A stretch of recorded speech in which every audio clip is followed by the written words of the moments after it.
Hello everyone. तो आज की इस वीडियो में हम लोग देखेंगे how to create 3D UI using CSS। एक वन लाइन चेंज करना पड़ेगा आपको।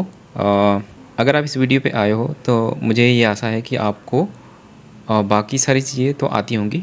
मैं आपको केवल इस वीडियो में केवल इतना बताऊंगा कि आप अपना जो एग्जिस्टिंग UI है उसको 3D में कैसे कन्वर्ट कर सकते हो, वो भी जस्ट वन लाइन यूज़ करके।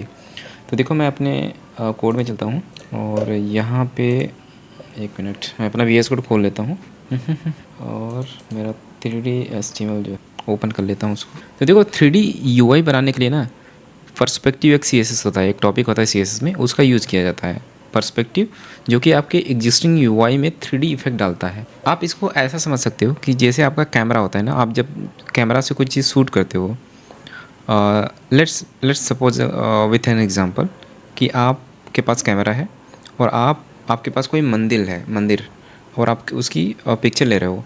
अब आप इसमें होता क्या है कि आप जब कैमरा लो एंगल पे करके पिक्चर लेते हो उस पास से, लेट्स से कि मंदिर काफ़ी बड़ी है और आप उसके किनारे खड़े होके या बैठ के उसको ऐसे पिक्चर ले रहे हो, तो वहाँ पे जो लो एंगल का जो पिक्चर आता है ना, वो थोड़ा 3D आता है, वो काफ़ी लंबा आता है।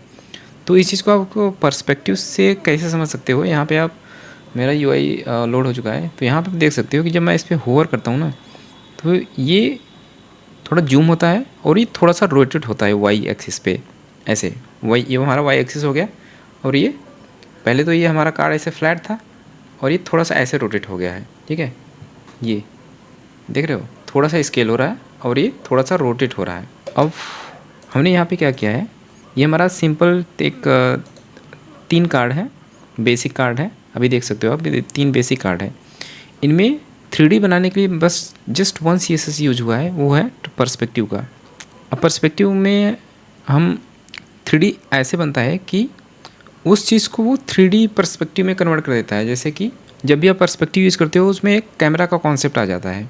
जैसे कि आप इसी को समझ लो कि ये मेरा कार्ड है और लेट्स से कि मैं यहाँ पे मैं कैमरा से इसको शूट कर रहा हूँ या फिर क्लिक कर रहा हूँ या फिर इमेज या फिर फ़ोटो इसका ले रहा हूँ।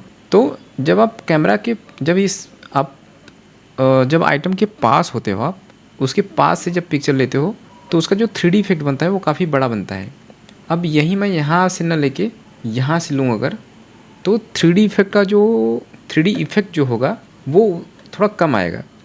तो पर्सपेक्टिव में ये कॉन्सेप्ट होता है कि जब पर्सपेक्टिव वैल्यू आपका बहुत बड़ा है, उसका मतलब कि आप काफ़ी दूर से ले रहे हो। पर्सपेक्टिव वैल्यू अगर आपका छोटा है, इसका मतलब आप जो आपका ऑब्जेक्ट है उसके पास से, कैमरा उसके पास है। पर्सपेक्टिव अगर कम है मतलब कैमरा ऑब्जेक्ट के पास में है। पर्सपेक्टिव ज़्यादा है मतलब पर्सपेक्टिव की वैल्यू अगर ज़्यादा है तो इसका मतलब कैमरा काफ़ी दूर है। और जब कैमरा काफ़ी दूर होगा तो 3D इफेक्ट कम बनेगा। यानी कि पर्सपेक्टिव की वैल्यू जितना कम रखोगे उतना 3D इफेक्ट काफ़ी ज़्यादा बनेगा। यहाँ पे आप देखो कि और एक चीज़ कि पर्सपेक्टिव आप जब भी लगाओगे, वो जिस आइटम पे आपको वो 3D इफेक्ट डालना है उसके पेरेंट पे पर्सपेक्टिव लगता है, ठीक है।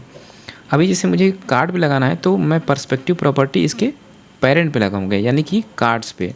तो यहाँ पे देख सकते हो आप कि मैंने पर्सपेक्टिव जो लगा रखा है वो मैंने कार्ड्स पे लगा रखा है, यानी कि उसके पेरेंट पे, ठीक है। अब मैं जस्ट एक सिंपल चीज़ कर रहा हूँ कि उसके होवर पे मैं इसको ट्रांसफॉर्म कर रहा हूँ। Transform in the sense, transform मैंने 3 प्रॉपर्टी लगा रखी है। ट्रांसलेट जेड, यानी कि जेड मतलब कि वो थोड़ा और आगे आ जाए, जब मैं होवर करूँ तो थोड़ा और आगे आ जाए। हमारा ये एक्सिस किस हो गया, एक वाई एक्सिस हो गया और हमारा जो ऐसे वर्टिकल डायरेक्शन जो आता है वो जेड डायरेक्शन होता है। जेड डायरेक्शन अब यहाँ पे मैं 60 दे रहा हूँ, यानी कि मतलब थोड़ा जेड में और ऐसे आ जाओ, यानी कि और पास में आ जाए। स्केल 1.4 मतलब कि थोड़ा सा जूम हो जाए। रोटेट वाई, यानी कि वाई एक्सिस पे 20 डिग्री रोटेट हो जाए। अब यही तो हो रहा है यहाँ पे, देखो ये थोड़ा सा और पास आया, थोड़ा सा स्केल हुआ और ये वाई एक्सिस में 20 डिग्री रोटेट हुआ, ठीक है। और अगर मैं इस चीज़ को कमेंट कर देता हूँ, देखना, अगर मैं इस चीज़ को कमेंट कर देता हूँ तो ये 3D इफेक्ट सिंपल हो गया। तो यहाँ पे मेन चीज़ है जो वो ट्रांसफॉर्म प्लस पर्सपेक्टिव है। अगर मैं इसको लगा भी रखूँ लेकिन मैं पर्सपेक्टिव हटा दूँ तो भी ये 3D की तरह काम नहीं करेगा उतना, ठीक है। यहाँ पे देखो, अगर होवर तो हो रहा है, स्केल तो हो रहा है, बट ये 2D टाइप में हो रहा है। 2D के साथ वो शैडो के साथ आ रहा है, बस वो 3D UI नहीं बन पा रहा है, ठीक है। तो जब भी आपको 3D UI बनाना हो तो वहाँ पे पर्सपेक्टिव का कॉन्सेप्ट आता है, यानी कि वो 3D स्पेस में आ जाए। तो उसके लिए हम पेरेंट पे, जिस भी ऑब्जेक्ट पे आपको 3D UI इम्प्लीमेंट करना है, उसके पेरेंट पे आपको पर्सपेक्टिव लगाना पड़ता है, ठीक है। पर्सपेक्टिव, अब पर्सपेक्टिव की वैल्यू आप जितना छोटा करोगे वो उतना हाई इम्पैक्ट क्रिएट करेगा। यहाँ पे देखो, पहले मेरा 1000 था, अभी मैंने 100 पिक्सल कर दिया, तो अभी ये जो 3D इफेक्ट आ रहा था ना, वो काफ़ी ज़्यादा आएगा। देखना, देख रहे हो, ये काफ़ी बड़ा बन रहा है। यानी कि पर्सपेक्टिव की वैल्यू आप जितना छोटा रखोगे उतना हाई इम्पैक्ट क्रिएट होगा, यानी कि उतना पास से ले रहे हैं हम उसके, ठीक है। और यहीं अगर मैं मतलब बढ़ा के मान लो 500 कर देता हूँ, ठीक है, 500, तो इतना इम्पैक्ट क्रिएट हुआ, ठीक है। यहीं अगर मैं और कम कर देता हूँ, यानी कि और बढ़ा देता हूँ, 700 कर देता हूँ, तो जितना आप बढ़ाते जाओगे, यानी कि ऑब्जेक्ट से आप कैमरा उतना दूर करते जा रहे हो, तो उतना कम इम्पैक्ट क्रिएट होगा पर्सपेक्टिव का। जो 3D इफेक्ट होगा वो कम क्रिएट होगा, ठीक है। अभी अगर मैं इसको 1200 पिक्सल कर देता हूँ तो थोड़ा और कम हो जाएगा, जो 3D इफेक्ट है वो थोड़ा सा और कम हो जाएगा। देखना, ये और थोड़ा और कम बना, ठीक है। यहाँ पे मैं अगर लाइव आपको दिखाऊं तो मैं इसको बस इंस्पेक्ट कर लेता हूँ, और 1 मिनट, इसको मैं डायरेक्टली आपको होवर करके दिखाता हूँ, ठीक है। मैं इस पर होवर कर लेता हूँ, कार्ड पे जगह मैं, और इसको होवर कर लेता हूँ मैं, ठीक है। होवर कर लिया मैंने, और इसके पेरेंट पे जाके मैं आपको पर्सपेक्टिव चेंज करके दिखाता हूँ। तो देखो, पर्सपेक्टिव 1200 है। अब पर्सपेक्टिव मैं जैसे बढ़ाता जाता हूँ, बढ़ाता जा रहा हूँ, देखना, एक एक पिक्सल का तो कोई इम्पैक्ट दिखेगा नहीं, एक एक पिक्सल का तो नहीं दिखेगा।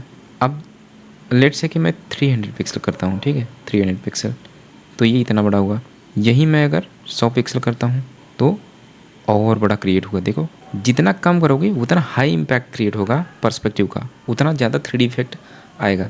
और जितना जितना पर्सपेक्टिव की वैल्यू ज़्यादा होगा, यानी कि कैमरा ऑब्जेक्ट से उतना दूर है, और जब कैमरा दूर होगा तो 3D इफेक्ट कम आएगा। तो अगर 3D इफेक्ट आपको ज़्यादा इम्पैक्ट क्रिएट करना है, 3D इफेक्ट वाला, तो आपको वैल्यू कम रखनी पड़ेगी, यानी कि कैमरा को आपको ऑब्जेक्ट के पास लाना पड़ेगा, कैमरा को ऑब्जेक्ट के पास लाना पड़ेगा, यानी कि पर्सपेक्टिव की वैल्यू कम करनी पड़ेगी।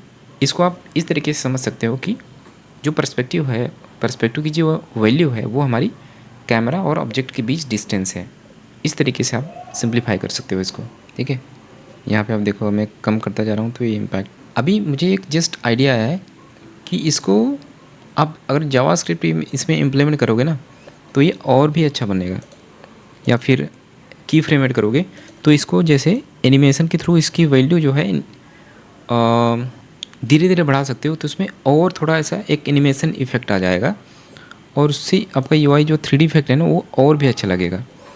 और 3D वेबसाइट में आपने बहुत बार देखा होगा कि जैसे जैसे हम स्क्रॉल करते जाते हैं तो ऑब्जेक्ट जूम होता जाता है, प्लस वो रोटेट होता जाता है।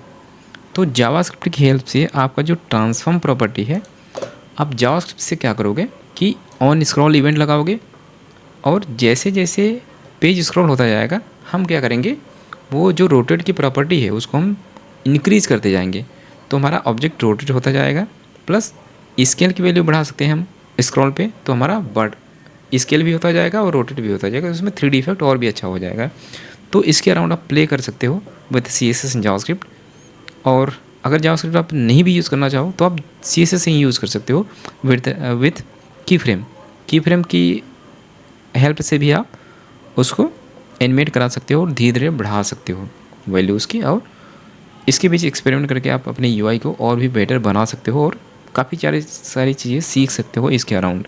तो इसके अराउंड आप जितना प्रैक्टिस करोगे उतना आपका 3D जो स्किल है इसको 3D UI बनाने का, वो आपका उतना ही बेटर होता जाएगा। तो आई होप कि ये वीडियो आपको अच्छे से समझ में आया होगा, और पर्सपेक्टिव आपको बेसिकली समझ में आया होगा। तो मिलते हैं नेक्स्ट वीडियो में। Till then bye, thanks for watching. और अगर आप इस चैनल पे नए हो तो प्लीज़ सब्सक्राइब।